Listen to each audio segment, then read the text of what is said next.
I found another great Hafiz poem that sort of launches into a great conversation, a great idea. It's called A Suspended Blue Ocean. The sky is a suspended blue ocean. The stars are the fish that swim. The planets are the white whales that I sometimes catch a ride on. And the sun and all light have forever fused themselves into my heart and upon my skin. There is only one rule on this wild playground. For every sign Hafiz has ever seen reads the same. They all say, "Have fun, my dear. My dear, have fun. In the beloved's divine game, oh, in the beloved's wonderful divine game." I love that idea. You know, one of the great things that the Vedanta has given to me is this idea that religion isn't for something after I die or just about preparing for death. And actually that's almost a side dish for what Vedanta has been in this world for me. That religion is about now, spiritual life is about now. Vivekananda very pointedly says that, you know, religion, spiritual life is not to prevent you from enjoying the world. We all get that idea from all the do's and don'ts and, you know, laters and whatnot from people who think that those are the important things, that those are the focus. But in spiritual life, we've got our eyes on something divine, something full and rich and authentic and real that dwells at this moment within us. A divinity that can be touched and experienced and breathed and played with, just like Hafiz is talking about here in this wild playground. How can a saint call this a wild playground if there's nothing here to play on? If there's not a delightful time to be had here? To finish what Vivekananda was saying, he said spiritual life is to teach you how to enjoy this world so that you don't get stuck in it.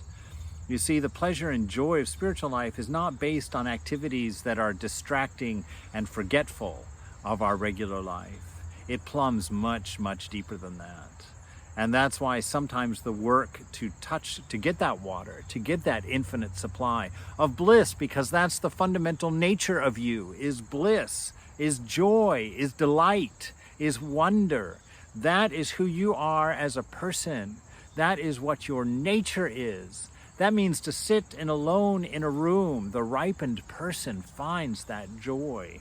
That doesn't require distraction. That doesn't require, you know, an entertaining environment, something to titillate them and to keep them occupied. No, you have an abiding joy deep within you.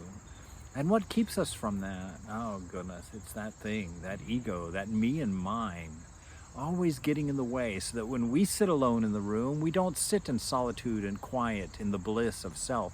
We sit there with this noise of a mind that's got a million problems and 1,000 different things it doesn't like and 1,000 other ones that it doesn't have and needs to get, and all of the ideas of a self that's not entertaining and not popular and not beautiful and too fat and too ugly and too this and too other.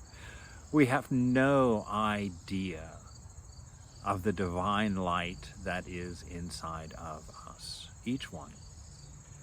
And to let that out and to learn how to touch that and to let that shine without being blocked by this noisy, wrong idea of self is our highest priority. It's what must be done so that we can all write a poem like this about enjoying this beautiful, beautiful experience of life. So that we can all write music and sing about the joy of God's wild playground, to dance with the planets, to absorb the stars in wonder into our skin and our body, to feel the life that pulses eternally, forever, from deep within this husk of a body.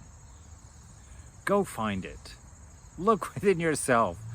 Enjoy this life and take the rich opportunity to make it real, to make it authentic, by finding out its nature and by touching that beautiful, beautiful gem that is yourself.